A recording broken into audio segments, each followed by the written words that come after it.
The slap wasn't with a hand. It was with words. But it stung just the same. "Clean out your locker, Leo. You're done." The words came from my manager, Mark, a man built like a refrigerator, with the same warmth. He didn't look up from his computer screen. My future, my job, was being ended like he was deleting a spam email. My heart hammered against my ribs. "Mark? Why? What did I do?" That got his attention. He swiveled in his chair, his face a thundercloud. "What did you do?" He repeated, his voice a low, dangerous growl. "The Henderson party. The 500 bill. They just called. Someone charged a case of top-shelf champagne to their tab. Champagne they never got." He blinked, confused. The Hendersons were regulars, big spenders. I rang them up. They had 2 bottles of beer. That's it. I put the slip on the spike. I didn't charge any— "Don't you lie to me!" he roared, standing up so fast his chair slammed into the wall behind him. The few other waitstaff still closing up froze. "I saw you hovering around the terminal, always on that phone of yours. You thought you could slip one past me? You thought you were smart?" The accusation was so insane, so wrong. It left me speechless. I was a 19-year-old kid working 2 jobs to help my mom. This gig at the Oakwood Grill was the better of the 2. "Mark, I swear, it wasn't me. Check the cameras. The terminal by the bar has a camera right on it." His face flushed an ugly shade of red. He came around the desk, getting right in my space. He smelled of stale coffee and cheap cologne. "The camera's been busted for a week. You know that.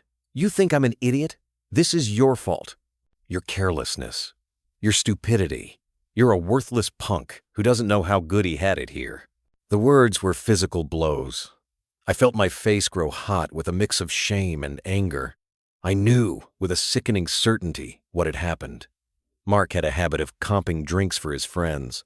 He'd probably messed up, charged the wrong tab, and now he was pinning it on me because I was the easiest target, the kid with no power. "I want you gone," he spat, his voice dropping to a vicious whisper. "I don't want to see your face in this restaurant again. You're a thief and a liar. I'll make sure every manager in this town knows it. Now get your trash and get out before I call the cops." He stood there, arms crossed, watching me. There was no arguing, no higher authority to appeal to. In that moment, in the harsh fluorescent light of the back office, I wasn't a person. I was a problem he was disposing of. I walked to my locker in a daze. My hand shook as I spun the combination. Inside was my life. A spare hoodie, a phone charger, a dog-eared copy of a business textbook for a class I could barely afford. Each item felt like it belonged to a different person. A person who still had hope. I shoved it all into my backpack. I didn't look at anyone as I walked out through the kitchen. The cooks avoided my eyes. They knew the score. Mark was the king of his tiny, greasy domain. The night air outside the Oakwood Grill was cool. I stood on the sidewalk, the neon sign casting a red glow on my face. The humiliation burned through me, hotter than any anger. Worthless punk. Thief. Liar. I looked back at the restaurant, at the elegant script of its name. It wasn't just a job I'd lost. It was my dignity. He'd taken it, stomped on it, and thrown me out with the evening's garbage. Right there, on that cold sidewalk, something in me broke. And then, something else clicked into place, hard and cold as steel. I made a promise to myself, whispering it into the night. "Mark, you think I'm nothing? You think this is the end of me? You're wrong. This is just the beginning. I'm going to earn so much more than you can even imagine. And I'm going to come back here. And I'm going to own this place. And you? You're going to be the one standing out here on the sidewalk." It sounded like a crazy dream. The kind of thing you think when you're broke and humiliated just to feel a little better. But for me, it wasn't a dream. It was a plan. The next morning, the shame was still there, but it was now fuel. I couldn't get another restaurant job. Mark had already badmouthed me to a few of his buddies at other places. The door to that world was closed. So, I looked for an open window. I spent days walking through the city, looking for opportunity. It wasn't in fancy offices. It was in the streets. I saw a guy selling bottled water from a cooler at a busy intersection for $1. He bought the water for 20 cents a bottle. Simple math. A 400% markup. It wasn't glamorous, but it was a start. I used my last $50. money I was supposed to use for my textbooks, to buy a cheap styrofoam cooler and 3 cases of water. I stood on a corner near a construction site. The sun was brutal. The workers were grateful. By the end of the day, my $50 had become $110. I'd made $60 profit. It was the hardest $60 I'd ever earned. But it was mine. No one could take it from me. No one could call me worthless for it. I repeated it the next day, and the next. I learned which corners were best. I learned to buy ice in bulk to keep costs down. After a week, I bought a second cooler and added sodas and energy drinks. The profit margin was even better. I was a one-man operation. I woke up at 4 a.m., hauled coolers on and off buses, stood for 12 hours in the heat and noise. My body ached, but every dollar that went into my pocket was a tiny piece of my pride coming back. One day, a construction foreman came over. "Kid, you're out here rain or shine, huh?" "Trying to, sir," I said, wiping sweat from my forehead. "I'll make you a deal," he said. "You give me and my crew a 10% discount. We'll buy from you every day. No need to haggle. Just show up." It was my first contract. Stability. I did the math in my head. A 10% discount on my markup still left me with a huge profit if I had guaranteed volume. "Deal," I said, shaking his rough, calloused hand. That single deal doubled my daily income. I opened a real bank account. The first time I deposited $500 in cash, all earned from selling cold drinks, I felt a surge of pride sharper than any I'd ever known. I saw another opportunity. Office workers. They wanted better coffee than the sludge in their break rooms.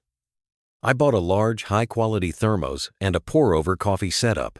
I sourced good beans from a local roaster. I'd show up outside office buildings at 8 a.m. with my thermos of hot coffee and sell cups for $3. It was a fraction of the price from the coffee shops nearby, and just as good. My business was now drinks, cold and hot. I was working 18-hour days. My social life was zero. My life was buses, coolers, thermoses, and counting cash at my mom's kitchen table late into the night. After 6 months, I had saved 0. It felt like $1 million. I could see a future, but I was hitting a ceiling. I was one guy. I could only carry so many coolers. I needed to scale up. I remembered a guy I'd seen in the park selling fancy lemonades and iced teas from a small, decorated cart. It was like my operation, but more professional. I did some research. A food vendor's license. A permit for a cart. It was a mountain of paperwork and fees that ate deeply into my 10-0. It was a huge risk. If it failed, I'd be back to zero. The voice of Mark, calling me a worthless punk, echoed in my head. I almost listened to it. I didn't. I pushed through. I bought a used hot dog cart that I could retrofit.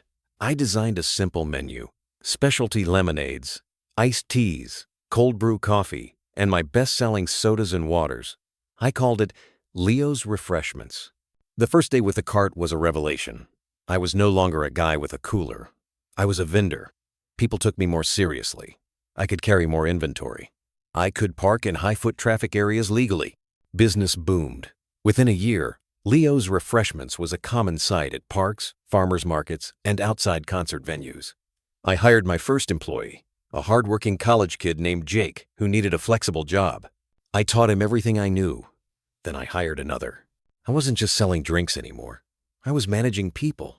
I was managing logistics. I was reading books on marketing and business strategy, not for a class, but for my survival. The textbook I'd almost sold to pay rent became my Bible. 2 years after being fired, I had 5 carts and a team of 10 employees. I'd parlayed the carts into a small-scale bottled drink business, selling my own brand of cold brew coffee to local bodegas. I was making more in a month than Mark probably made in a year. But the goal wasn't just to make money. The goal was the Oakwood Grill. I drove past it sometimes. It looked the same. A little more faded, perhaps. I never went in. I was waiting for the right moment. That moment came in a business news alert on my phone.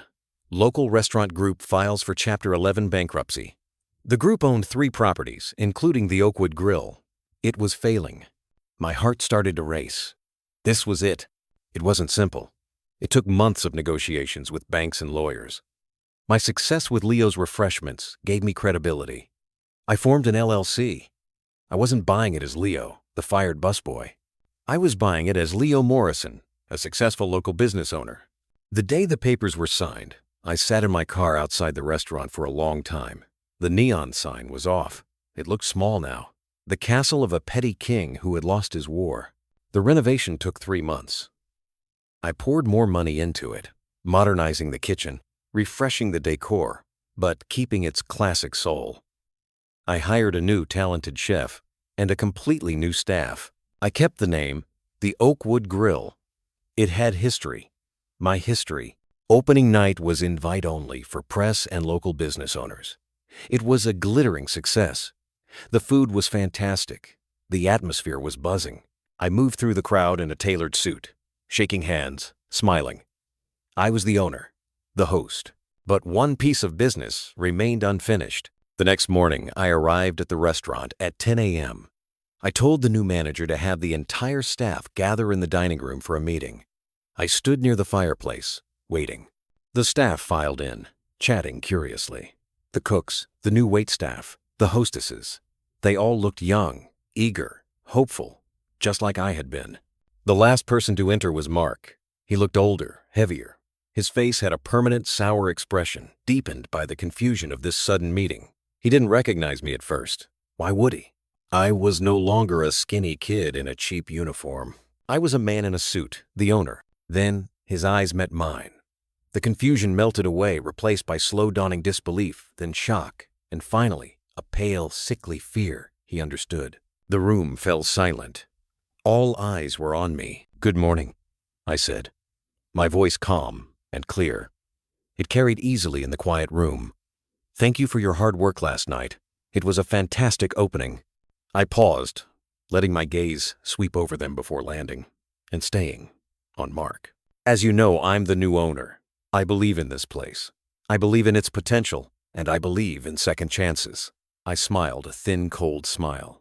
"For some people," I took a step forward, "I also believe in accountability, in honesty, and in treating people with respect, no matter what their job island." Mark was staring at the floor, his shoulders slumped. He knew what was coming. "There is one person here," I continued, "who does not represent the values of this new Oakwood Grill. A person who, in my personal experience, is quick to blame others for his own mistakes, who belittles and insults to cover his own failures. That kind of toxicity has no place in my business." I didn't need to say his name. Everyone was looking at him now. "Mark," I said. My voice was quiet, but it cut through the air like a knife. "You are a poor manager and a worse human being. You blamed me for your error. You called me a thief and a liar. You told me I was worthless." I walked over to him until we were standing just as we had that night years ago, but the power had flipped. "Now," I said, my voice barely a whisper, just like his had been, "I want you to clean out your locker. You're done. I don't want to see your face in this restaurant again. You're fired." The words hung in the air. The same words. But this time, they were justice. He looked up at me, his face a mask of humiliation and defeat. There was no anger left in him. Just the empty shell of a bully who had finally been called to account. He didn't say a word. He just turned and walked slowly toward the back, towards the office that was no longer his. I turned back to my staff. Their faces were a mix of shock and awe. "The past is over," I said, my voice returning to its normal tone. "Today, we start fresh. Now, let's get ready for lunch." As the staff dispersed, buzzing with the drama, I walked to the large front window. I looked out at the sidewalk where I had stood, broke and broken, all those years ago. I saw Mark exit through the back door. He stopped on the sidewalk, disoriented, just as I had. He looked back at the building, his kingdom lost. I didn't feel happy. I didn't feel triumphant. I just felt a deep, solid sense of closure. The circle was complete. The smell of fresh coffee and baking bread filled the restaurant. It was a new smell. It was my smell. And it was finally, completely, replacing the smell of grease.